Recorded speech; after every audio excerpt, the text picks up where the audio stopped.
An Introduction to ROP Diagnostic Solutions, created by Group 5.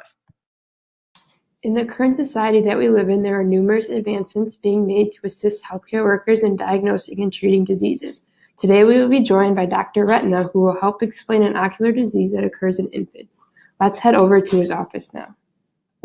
Hi, my name is Dr. Retina. Today I want to tell you about a global medical problem that I believe needs to be addressed, retinopathy of prematurity, or ROP. ROP is an eye disease in premature babies that can lead to blindness in severe cases. In simple terms, blood vessels in the eye grow abnormally due to inadequate blood oxygen levels. The risk of developing severe ROP varies greatly depending on the socioeconomic development of a country. If you are a premature baby in the United States, there is an 8% chance you will develop severe ROP, which could cause blindness.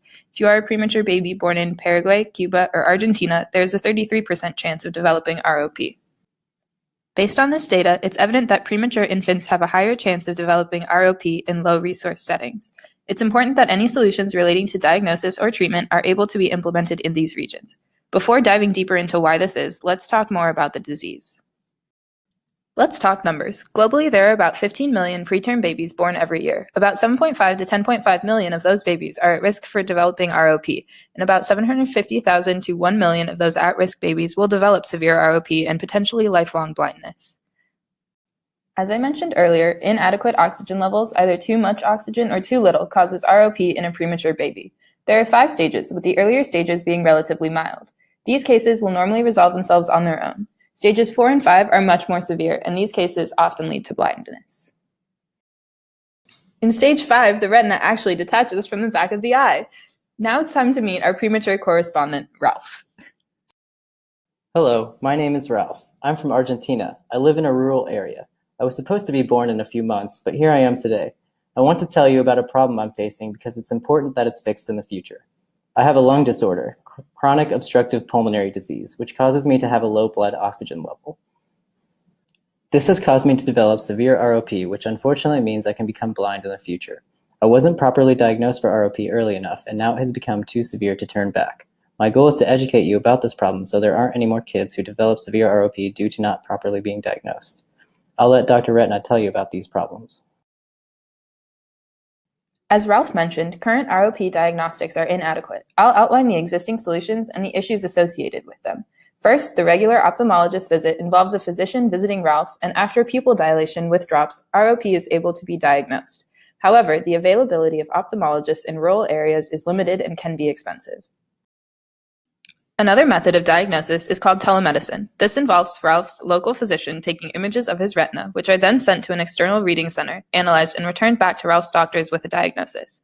The downside is that this requires specialists in another country to analyze these images on their own time. Implementation of telemedicine is also very expensive.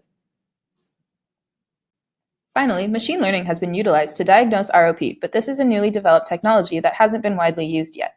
With the up-and-coming machine learning algorithms, expensive equipment is necessary, and these algorithms are not widely accessible in hospitals yet.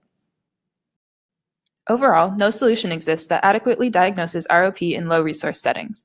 The current solutions are either too slow, inaccurate, expensive, or inaccessible. There is a gap between the current diagnostic tools for ROP, especially in low-resource settings. In Ralph's case, a lack of consistent physician visits led to ROP progression. Now that you understand the gaps between existing diagnosis methods, we'll explain to you those affected by this problem.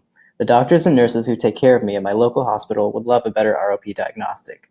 My family doesn't want me to become blind, so they are invested as well. Although it is abnormal for a baby my age to be talking about ROP, I care about this because my case could have been prevented.